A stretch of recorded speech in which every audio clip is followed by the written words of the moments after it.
And we continue at 107 in the afternoon. Talk Radio 790 KABC, the John Phillips Show. Broadcasting live from the Morongo Casino Resort and Spa Living Room Studios.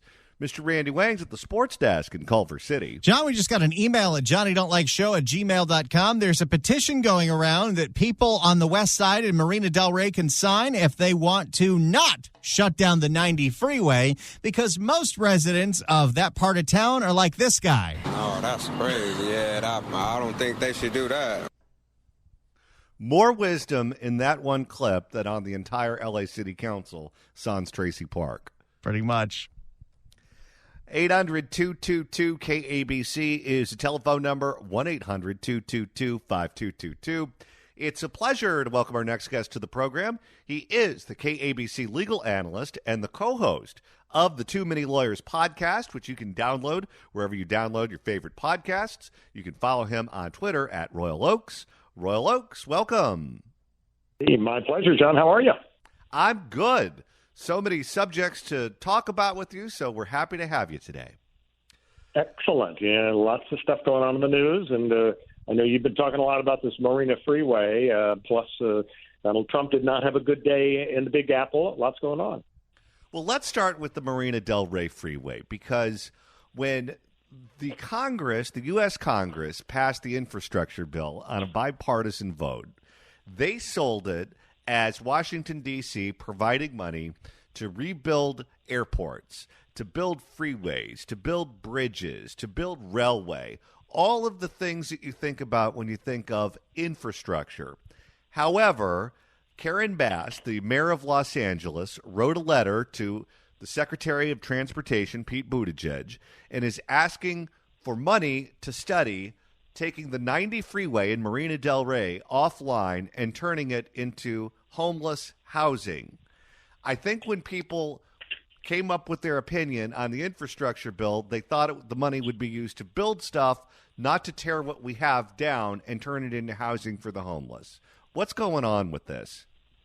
Yeah, she sure is ignoring the whole spirit of the infrastructure funding bill, and she's ignoring basic experience. I mean, when she came into office, I think a lot of people were optimistic because she said, look, I'm treating this like an emergency. We want to get people inside.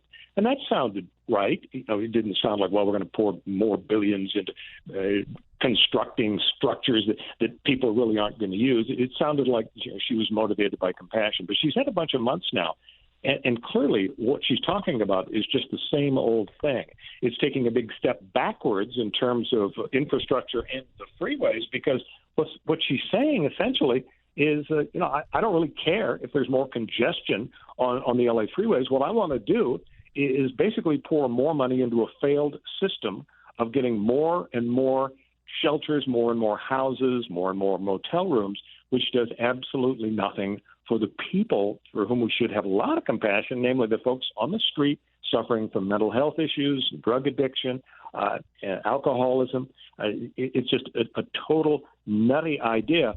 And I have a feeling it's really going to backfire on her, because everybody in Los Angeles has one thing in common, and that is we hate freeway congestion. It's a big problem that needs a solution, not an exacerbation of the problem, and yet that's what she's doing. Can you legally do that? If the money is set aside for infrastructure by the U.S. Congress, can you then take that money and spend it on something that's not infrastructure as long as you call it infrastructure? And I say that because if there's a school bond, let's say, that's passed, and the school bond is for infrastructure, it's for buildings, it's for brick and mortar items, you can't then take that bond money and turn it around and use it for salaries or pensions or anything that's not infrastructure. That would be illegal. Is this legal? You're absolutely right. It's not legal, but here's the problem, John. Depends on who's speaking the words. If a politician is speaking the words, then it's all about pork. And I think it was Nancy Pelosi who said something along the lines of, well, everything is infrastructure, when everybody was pushing back and saying, hey, you're going to spend countless billions of dollars on infrastructure, and yet it's not just trains, planes, and automobiles and airports and so on. You're saying it's more, and her answer was, yeah, it's basically pork. Anything that she wanted to do to buy votes, whether it had anything to do with the roads and the bridges and so on or not. So The answer is you don't talk to a politician, you talk to a judge. You roll the dice. Whenever you file a case, for example, in federal court, they literally spin a wheel and decide who your judge is. And sometimes it's a very conservative judge, sometimes very liberal, sometimes in the middle.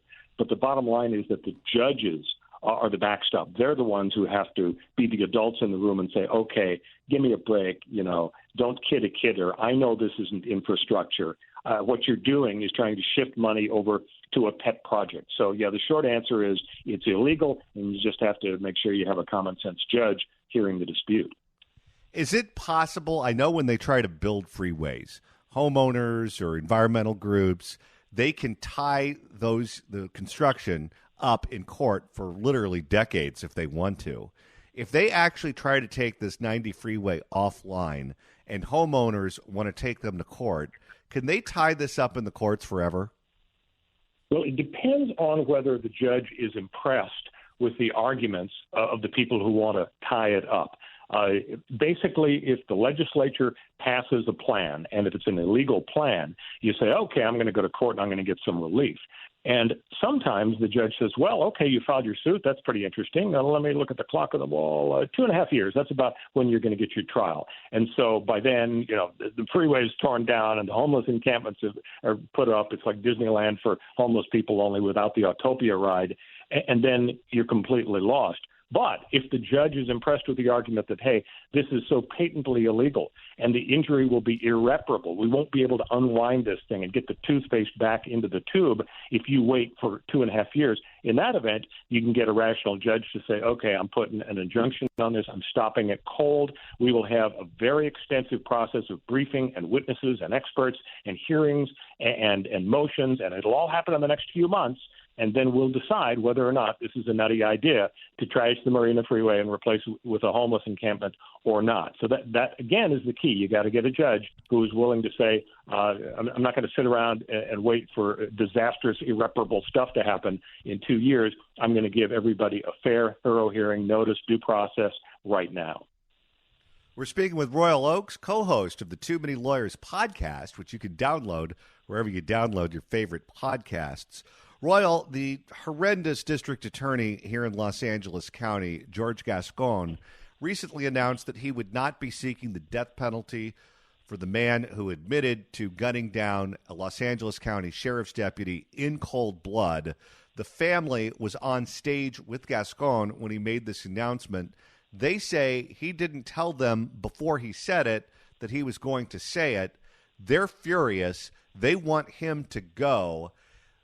Royal, if the death penalty is not used in this case, where there was literally a cold-blooded assassination for no reason, then why even have it at all? Absolutely. And, of course, it's so sad that it isn't just the DA. It's also our Governor, Gavin Newsom. He has said, on my watch, there will be no executions. And basically, he's spitting in the eye of the public in California because as blue as we are, as progressive as we are, we've had a couple of initiatives in the last few years and then 10 or 15 years before that. We have doubled down. We support, even though we're a blue state, we support capital punishment. So for the elected officials to say, I don't really care about that.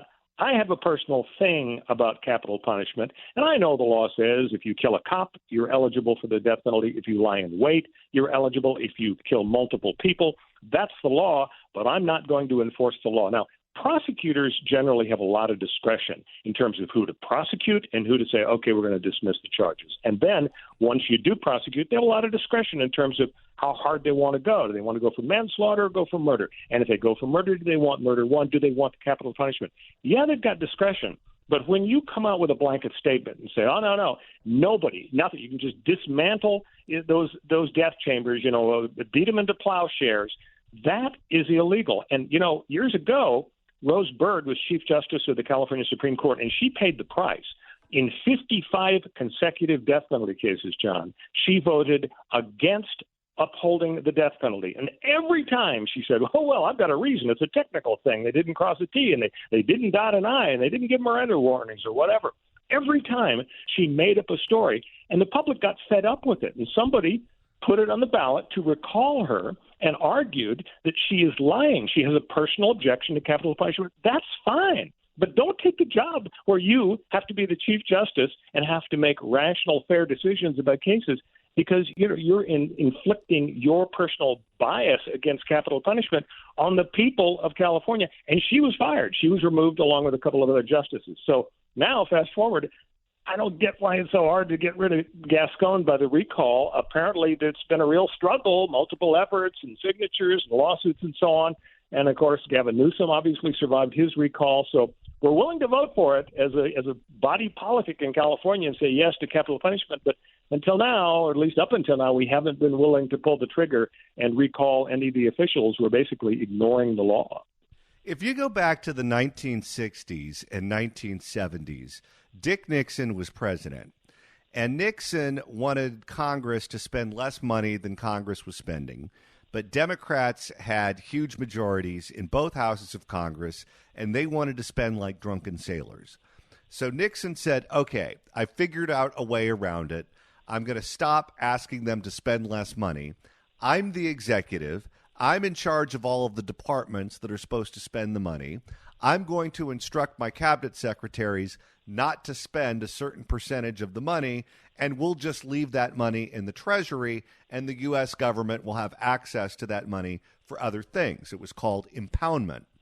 The courts said, no, no, no, no, no. What you're doing is illegal. If the Congress says the money is supposed to be spent, as an executive, you may disagree with spending the money, but you are legally obligated to spend it because Congress ultimately has the power of the purse. In this particular case, the people get to vote in the initiative process, and we have reaffirmed our support, as you correctly pointed out, for the death penalty time and time again. Every time we're asked to vote on it, we reaffirm our support for it. The courts say it's legal. That is the law of the land in California.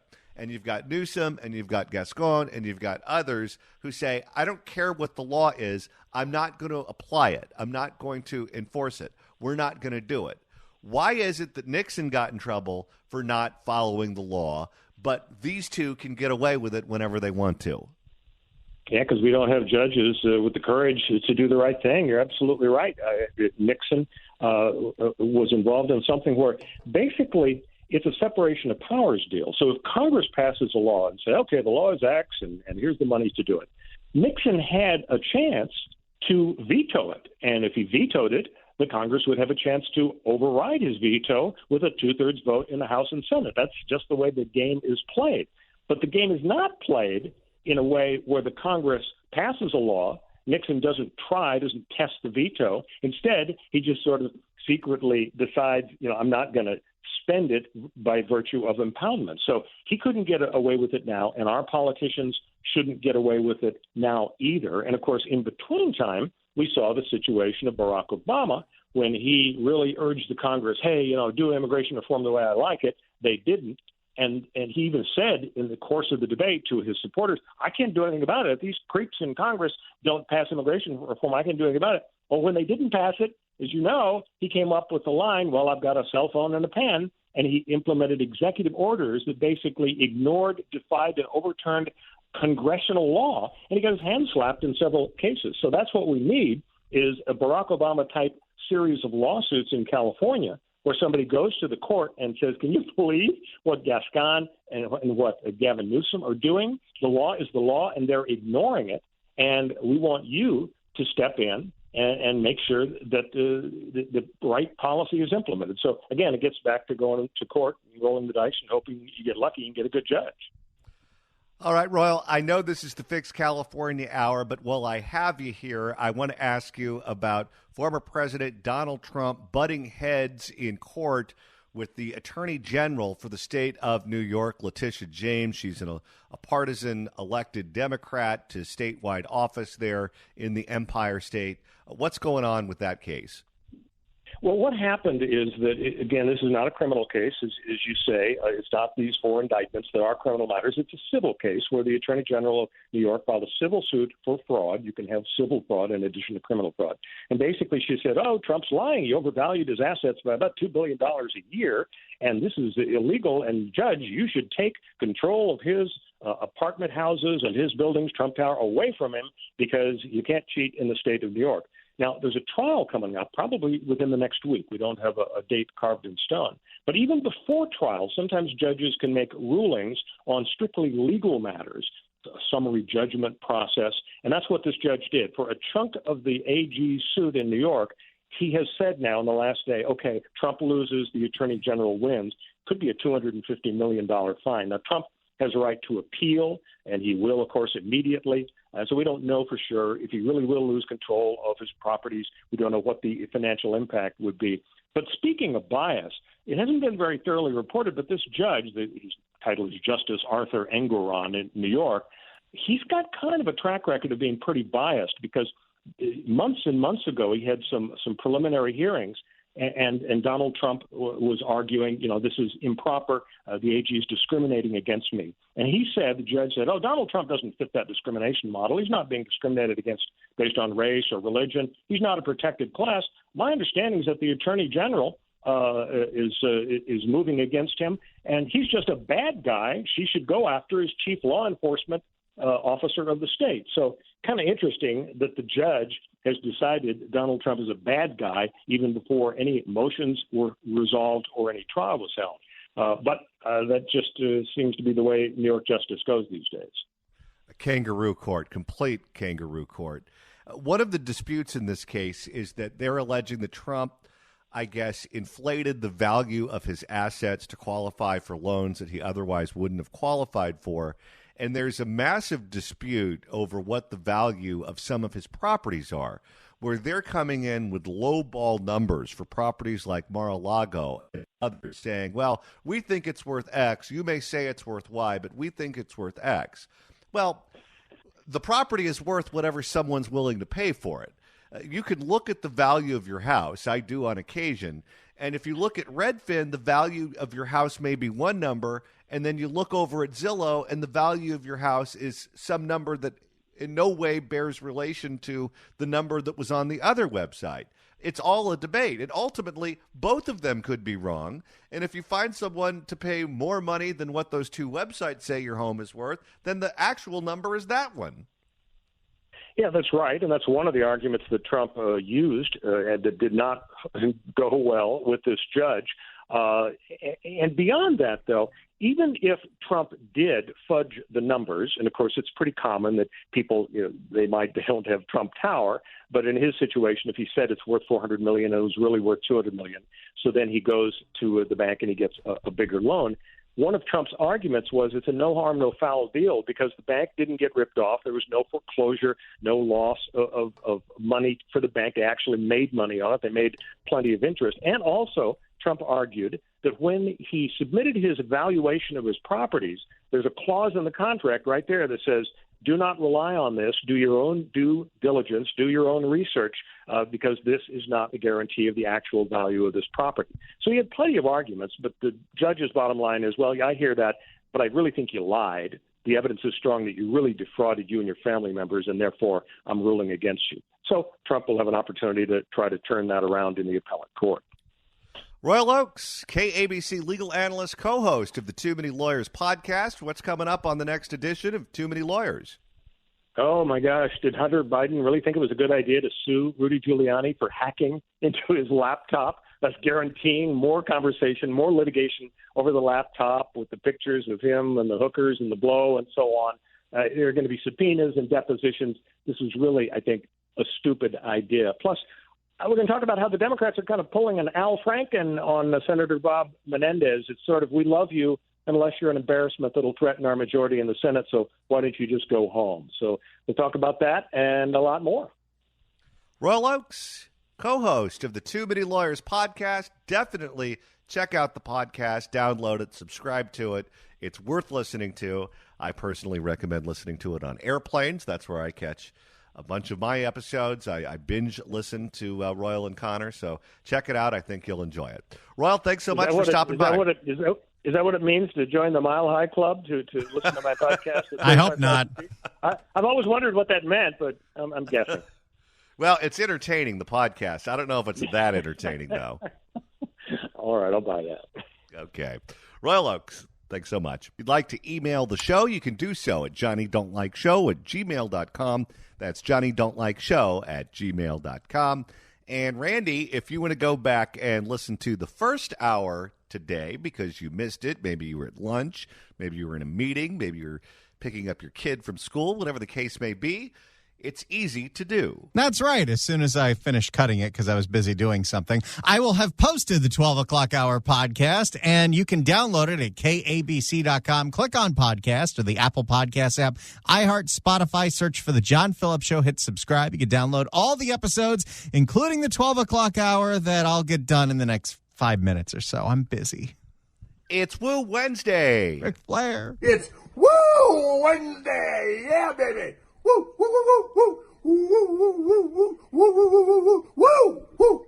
And Randy, that means tomorrow is Throwback Thursday. That's right. So in about an hour, we're going to open up the phones. And if you got a suggestion for the music playlist on tomorrow's show, your favorite theme, something creative, something interesting, someone emailed us we should do gun songs in honor of Gavin Newsom doubling the gun tax. Another person said we should do songs about spaghetti westerns because it's the wild, wild west out there in Oakland. Whatever idea you got, creativity is encouraged, and we appreciate you calling in and choosing all the music for Throwback Thursday. That's coming up at 2:30-ish. Well, we know that Nordstrom's is closing their locations in San Francisco due to crime. Hilton is closing down 2 properties in San Francisco for the same reason. We've seen Starbucks here in Los Angeles close down a handful of locations because they can't keep their customers or employees safe. And now you can add Rite Aid and CVS to the list, who are closing down locations all over. In San Francisco, Target is now waving the white flag also. Target announced yesterday that nationwide they would be closing 9 stores because of retail crime. 3 of the 9 in the San Francisco Bay Area. If they shut down the Targets, where the hell are we supposed to buy Christmas decorations in June? There has never been a more appropriately named store for the challenges that retail faces in 2023 than Target. Let's have more details on Target shutting down their locations in Northern California. Here's a report from KGO. This is ABC 7 News. They got the action news music for this one. The countdown is on. In less than a month, these 3 Target stores in the Bay Area will all be shut down. And the reason? It's something we're seeing far too often. Good evening. I'm Karina Nova. And I'm Dan Ashley. Thanks for joining us. San Francisco, Oakland, and Pittsburgh will all lose a Target store. Not Pittsburgh, PA. Pittsburgh, California. You know what I learned about that? Pittsburgh, California is spelled the same as Pittsburgh, Pennsylvania, but they don't have an H at the end. Oh, interesting. If you are named Pittsburgh, that is the name of your town, the population has to be over a certain number to have an H at the end. And if it's under that number, you don't have the H. I learned something today. And they'll lose them before Halloween. These are the 3 local stores Target announced today will be closing. They are part of 9 store closures across the country affecting Portland, Seattle, and New York City. I think LA's getting 1 closure. Target gave only one reason: retail theft. ABC 7 News reporter Luz Pena is live in the newsroom. And Luz, this is really a big deal for a lot of people. Massive deal, Dan. And Karina, Target categorized its decision as a difficult one, saying it implemented multiple strategies to try to operate these stores safely. But Target says none of those efforts succeeded. Wait, what were the efforts? Because we have heard stories. People have called in and talked about how at Target you can walk all the way back to the store, pick up one of those giant TV boxes, walk out, and nobody stops you. No, if they wanted to get serious about combating crime, what they need to do is pony up money to defeat the defund the police people. Oh, they're not going to do that. In less than a month, 3 Bay Area Target retail stores are set to close. Target, located on Century Boulevard in Pittsburgh, Broadway and 27th in Oakland, and the one located on Folsom in San Francisco, gone effective October 21st. I think it is a disappointment, especially because I moved around the area to be close to shopping centers. And I'm glad he said shopping centers, because it would be really weird if he moved based on it was close to a Target. Nothing against Target. That would just be a very strange reason to move somewhere. Be close to shopping centers and things like Target and get my groceries. Target is blaming organized retail theft for their closures, saying, in part, we cannot continue operating these stores because theft and organized retail crime are threatening the safety of our team and guests and contributing to unsustainable business performance. At what point do they stop with the bullseye logo? They may want to change the logo. I see them when they're in the front and they are taking things out of their bags. Yeah. How often do you see that here? I have seen it at least 3 times, and I don't come here that often. So every time. I know it's bad. It's bad around here. Yeah. Rows of tents surround the area where Target on Folsom is located. Residents. Heck, they probably bought those tents at Target in the camping section. No. They stole those tents at Target from the camping section. Excuse me. I stand corrected. Residents are not surprised by Target's decision here, pointing to a decline in safety. So I'm not really sure why, security doesn't do something about it. I mean, I always see them inside not doing anything. Well, that's because the policy of stores like Target and Walgreens is stand down, don't do anything about it. They're fine with the theft. They just don't want the liability of one of their employees getting hurt or one of their employees hurting someone who's stealing from them. Even if the police do something about it, look at what happened with the Walgreens that was chaining up the ice cream and the pizzas. A police officer detained 8 people in one day, and Walgreens said, we're not going to press charges. The closure of these stores go beyond retail convenience. Lynette Gibson McElhaney is a former Oakland council member who says this is a devastating loss for the community. She worked for 4 years to convince Target to open the store they're now closing here. That's a lot of begging. Please. Oakland's considered a food desert. We need a Target. It didn't work out. Target was a big fish for us. We now lost the CVS and Target. Wait a second. Target's the big fish? Those are some low standards. I mean, don't get me wrong. I love shopping at Target, but it's not exactly Neiman Marcus. There's 7 Targets just on Ventura Boulevard in the San Fernando Valley. Target was a big fish for us. We now lost the CVS and Target, which is where people were being directed. In San Francisco, Supervisor Matt Dorsey believes closures will continue unless more police officers are hired. It breaks my heart. It's because we've seen this a lot in whether it's the mid-market area or the Whole Foods that closed in my neighborhood or the Westfield Mall. He's proposing a charter amendment to fully staff SFPD in 5 years. Yeah, how's that going to work? The problem with all these plans, people don't want to work there. No. And can you blame them? Oakland, the Alameda County area, is offering $70,000 hiring bonuses, and no one's taking them up on it. What can be done today? What can San Francisco do today to prevent more stores from closing? I honestly wish I had better answers on near-term solutions. But time is... That guy's a supervisor. They know what they need to do. They just don't want to do it. But time is ticking for residents like Yolanda, who's seen her city change before her eyes. It takes a toll in the community, to be honest with you. It's San Francisco, yeah. Wait a minute. Is that an actual woman who shops at Target, or is that Andy Kaufman? It takes a toll in the community, to be honest with you. It's San Francisco, yeah. I think that's an actual woman. No, I think that's Andy Kaufman. Maybe he didn't die. It's not what it used to be. And Oakland's mayor responded to the closure of Target in her city by saying she is disappointed by the news, and her goal is to continue working in partnership with members of the business community to help ensure their safety and success in the city. Now, yeah, she keeps reimagining. What are we going to do? Retail doesn't want to be here. How about we turn the Westfield Mall into a soccer stadium? Oh, that doesn't work? Now the latest one, how about we turn the Westfield Mall into a Legoland? How about this? Why not turn it into a homeless shelter? That'll attract tourists. Now, there are still 32 Target stores in the San Francisco Oakland market. In the newsroom, Luz Peña, ABC 7 News. Luz, quick question. What are some of the safety strategies Target implemented to prevent this from happening?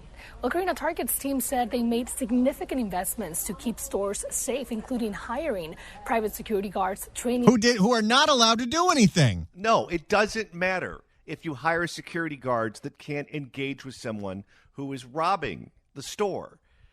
All of these cameras that they're spending money on right now, the city of Oakland's bragging about they have 300 cameras, they'll be up by November. Well, if you don't do anything with the information on the cameras, who cares? Private security guards training their employees to de-escalate potential safety issues. They also How do you de-escalate shoving a bunch of hardware into a plastic bag and running out the store? Hey, don't do that. They also partner with the U.S. Department of Homeland Security. You don't need to steal that TV. Have you seen the prices? They're 50% off. There's a writer's strike. There's nothing to watch anyway. They also partner with the U.S. Department of Homeland Security to combat retail theft and track organized crime groups. But it seems like it wasn't enough. All right, Luz, thank you for that reporting. So what you're saying is the response to retail crime from Target. But it just didn't feel big enough.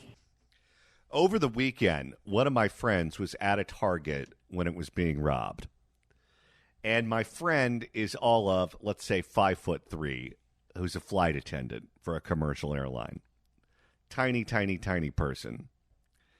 And he saw a theft prevention expert following a homeless person who was clearly about to steal something. And the homeless person walked right past all of the checkers and was getting ready to walk out of the Target, and no one was going to say a word to him. And my friend, again, tiny little person, starts screaming, "Don't take that. That's stealing. You can't take that without paying for it. That doesn't belong to you." And everyone at the Target, employees, customers, men, women, children, whatever, they all stop what they're doing and they pay attention to what my friend is saying. And the homeless person who was stealing actually stopped and turned and looked at him because he couldn't believe that someone was calling him out for stealing. But no one else at the Target backed him up. Not one employee, none of the customers. No one did or said anything when my friend started screaming at this homeless person who was stealing from the Target. So my friend then turned from looking at the homeless person who was stealing and looked at all of the other shoppers, and he said to them, "You voted for this. This is why California is how it is. You voted for this." And no one said a peep. God, I wish that was on video. That would have gone viral. Don't worry, it'll happen again real soon. Oh, I'm sure. Programming note, I'm scheduled, and I say scheduled because they move you around and cancel you or put you on more times than once. You never know until it happens. But I'm scheduled to be on CNN tonight after the GOP debate from the Reagan Library. I'm scheduled to be on very late at night, so don't wait up. But if there's a clip that they post, I'll tweet it out. You can watch it whenever you want. Do we know if Doug Burgin played basketball today? That I don't know. Maybe he did. Maybe he was down at Crypto.com Arena and he was shooting threes. It's possible. Randy, we have a new app. That's right. We just learned about it from that promo, and I downloaded it, and you know what? It looks pretty damn good because I know what the old app used to look like. So you can go to the App Store and search for 790 KABC, and you can get it. It has the podcast of the John Phillips Show. You can listen live. It's got news stories. This is pretty great. So download the app. Just go to the App Store and search for 790 KABC or KAB. Let me see what you got to search for. Let me do it. Let's all do it together. 790 KABC. If you search that, you'll see KABC AM. That's the one you want. You hit open, and there you go. You get all the stuff that you want, which is podcasts of this show. We used to have an app for this radio station, but it never really worked out correctly. It was the KABC of apps. I used to have a website for this show, too, and then I just kind of lost interest in providing content for it, and then it got hacked, and now I think it's Cambodian pornography. Well, that's fitting. But hey, look at that. New app, KBC app. It's got the podcast, and it looks pretty good. So download it. All right, we've got one more hour coming up on the John Phillips Show. Don't you go anywhere. This is Talk Radio 790 KABC. Oh, that's crazy. Yeah, I don't think they should do that.